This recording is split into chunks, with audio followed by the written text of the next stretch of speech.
നടത്തിയിട്ടുണ്ട്. അപ്പോൾ സിജോ, ഈ ഡി മണിയുമായി കണക്ട് ചെയ്ത് എന്തൊക്കെ കാര്യങ്ങളിലാണ് ഇനി അന്വേഷണ സംഘത്തിന് വ്യക്തത വരുത്താനുള്ളത്? ഡി മണിയും പോറ്റിയും തമ്മിലുള്ള ബന്ധം, അതുപോലെ തന്നെ ഇപ്പോൾ അറസ്റ്റിലായിട്ടുള്ളവരുമായി ഡി മണിക്ക് എന്തെങ്കിലും കണക്ഷൻ ഉണ്ടോ? സാമ്പത്തിക ഇടപാടുകൾ നടത്തിയിട്ടുണ്ടോ? ഈ ഗൂഢാലോചനയിൽ പങ്കുചേർന്നിട്ടുണ്ടോ? ഈ പറയുന്ന പോലെയുള്ള സ്വർണ്ണ ഉരുപ്പടികൾ, സ്വർണ്ണപ്പാളികൾ അത് വാങ്ങി അത് എവിടേക്ക് കൊണ്ടുപോയി, അതിപ്പോൾ എവിടെയുണ്ട് എന്ന തരത്തിലുള്ള എല്ലാ ഉത്തരങ്ങളും, ഇനി അറിയേണ്ട ഉത്തരങ്ങളൊക്കെ ഡി മണിയിൽ നിന്ന് ചുരുളഴിക്കാൻ കഴിയുമെന്നാണോ SIT കരുതുന്നത്? അതെ, ഈ വിഗ്രഹ കടത്തുമായി ബന്ധപ്പെട്ട് ഏറ്റവും പ്രധാനപ്പെട്ട വിവരങ്ങൾ ലഭ്യമാവേണ്ടത് ഡി മണിയിൽ നിന്നാണ്. ഡി മണിയും അതോടൊപ്പം തന്നെ ഉണ്ണികൃഷ്ണൻ പോറ്റിയും ശബരിമലയിൽ നിന്നുള്ള ഒരു ഉന്നതന്റെ സഹായത്തോടു കൂടിയാണ് പഞ്ചലോഹ വിഗ്രഹങ്ങൾ കടത്തിയതെന്നുള്ളതാണ് പ്രവാസി വ്യവസായി നൽകിയിരുന്ന മൊഴി.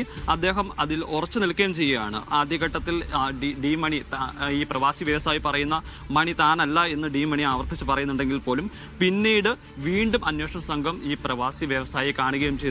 അദ്ദേഹത്തിന്റെ ദൃശ്യങ്ങൾ ഉൾപ്പെടെ അദ്ദേഹത്തെ കാണിച്ചു, മറ്റു വിവരങ്ങളൊക്കെ ചോദിച്ചു. അപ്പോൾ അദ്ദേഹം സ്ഥിരീകരിച്ച് പറയുന്നുണ്ട്, ഞാൻ പറയുന്ന ആള് ഈ ദൃശ്യങ്ങളിലുള്ള നിങ്ങൾ കണ്ട് ചോദ്യം ചെയ്തിട്ടുള്ള ആൾ തന്നെയാണ് എന്നുള്ളതാണ് അദ്ദേഹം ആവർത്തിച്ച് പറയുന്നത്. ഇനി വ്യക്തമാവേണ്ട ഒരു കാര്യം എന്ന് പറയുന്നത്, ഈ വിഗ്രഹകടത്തിനെ സംബന്ധിച്ച് ഈ മൊഴികൾക്കപ്പുറത്തേക്ക് കൂടുതൽ തെളിവ് കണ്ടെത്താൻ അന്വേഷണ സംഘത്തിന് ഇതുവരെയും കാര്യമായി കഴിഞ്ഞിട്ടില്ല. അത് ഞാൻ നേരത്തെ സൂചിപ്പിച്ചതുപോലെ തന്നെ ഈ തിരുവനന്തപുരത്ത് ഡി മണി എത്തിയായിട്ടുള്ള വിവരമുണ്ട്. പക്ഷേ ഇവിടെ എത്തിയതിനു ശേഷം ആരെയൊക്കെ കണ്ടിട്ടുണ്ട്, അതോടൊപ്പം തന്നെ മറ്റ് സാമ്പത്തിക ഇടപാടുകൾ നടത്തിയിട്ടുണ്ടോ, ഇനി പറയുന്ന പോലെ പ്രവാസി വ്യവസായി പറയുന്നത് പോലെ വാസ്തവപരമായ കാര്യമാണെന്നുണ്ടെങ്കിൽ ഈ വിഗ്രഹം കൊണ്ടുപോയതിന് ശേഷം അത് ഈ ഡി മണി മറ്റാർക്കാണ് വിൽപ്പന നടത്തിയിരിക്കുന്നത് എന്നുള്ളതാണ്.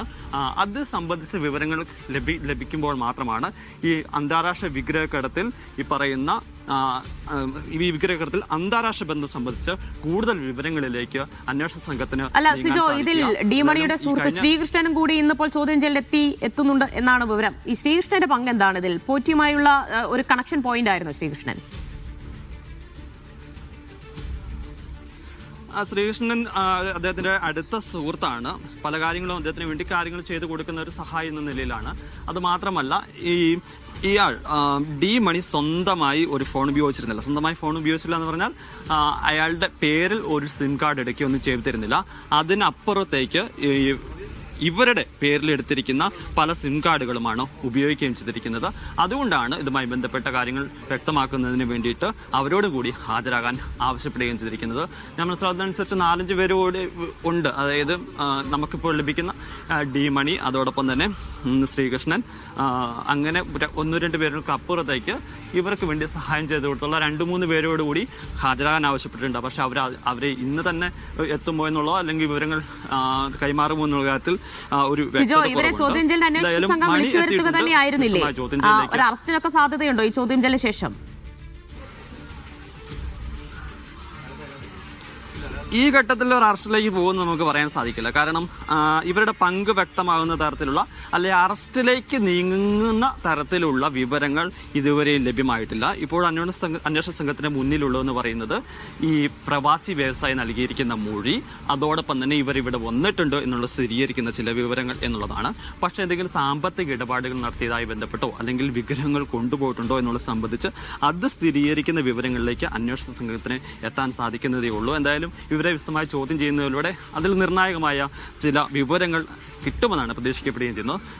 ഇവരെ തിരുവനന്തപുരത്തേക്ക് വിളിച്ചു വരുത്താൻ പ്രധാനപ്പെട്ട കാരണം എന്ന് പറയുന്നത് ദിണ്ടിഗലിലെത്തി വിശദമായി ചോദ്യം ചെയ്യലിലേക്ക് അന്വേഷണ സംഘം കടന്നിരുന്നു. പക്ഷേ അവിടെ വെച്ചുള്ള ചോദ്യം ചെയ്യലിൽ തങ്ങൾക്ക് ഈ വിഗ്രഹക്കടത്തിനെ കുറിച്ച് അറിയില്ല എന്നൊരു വിവരമാണ് പറയുന്നത്. അത് തന്നെയാണ് അവർ ആവർത്തിച്ച് പറയുകയും ചെയ്യുന്നത്.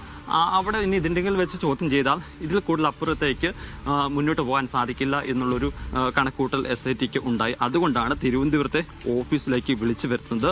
സ്വാഭാവികമായും ഓഫീസിലേക്ക് നോട്ടീസ് നൽകി വിളിച്ചു വരുത്തുന്ന സാഹചര്യത്തിലൊക്കെ വലിയ രീതിയിലുള്ള സമ്മർദ്ദം സ്വാഭാവികമായിട്ടുണ്ടാകും. അവരുടെ നമുക്കറിയാം ഈ ദിണ്ടിഗലിലൊക്കെ ഒരു നല്ല ഗ്രൗണ്ട് ഉള്ള ആളുകളാണ് ഈ മണിയൊക്കെ.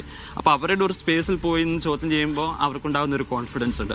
അതേ ഒരു കോൺഫിഡൻസ് ലെവലായിരിക്കില്ല തിരുവനന്തപുരത്ത് ഓഫീസിലേക്ക്, ക്രൈംബ്രാഞ്ച് ഓഫീസിലേക്ക് വിളിച്ചു വരുത്തുമ്പോൾ സ്വാഭാവികമായും സമ്മർദ്ദം.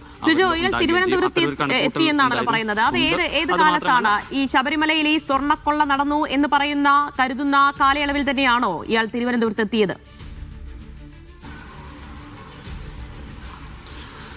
2020 ഒക്ടോബർ 26-നാണ് ഈ ഡി മണിയും അതോടൊപ്പം തന്നെ ഉണ്ണികൃഷ്ണൻ പോറ്റിയും നേരത്തെ പറഞ്ഞിരിക്കുന്ന ശബരിമലയിലെ ഒരു ഉന്നതനും കൂടി തിരുവനന്തപുരത്ത് വന്നു എന്നാണ് ഈ പ്രവാസി വ്യവസായി നൽകിയിരിക്കുന്ന മൊഴി.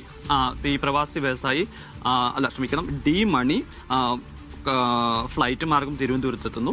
അതോടൊപ്പം തന്നെ ഈ ഡി മണി പണം കൊണ്ടുവന്നിട്ടുണ്ട്.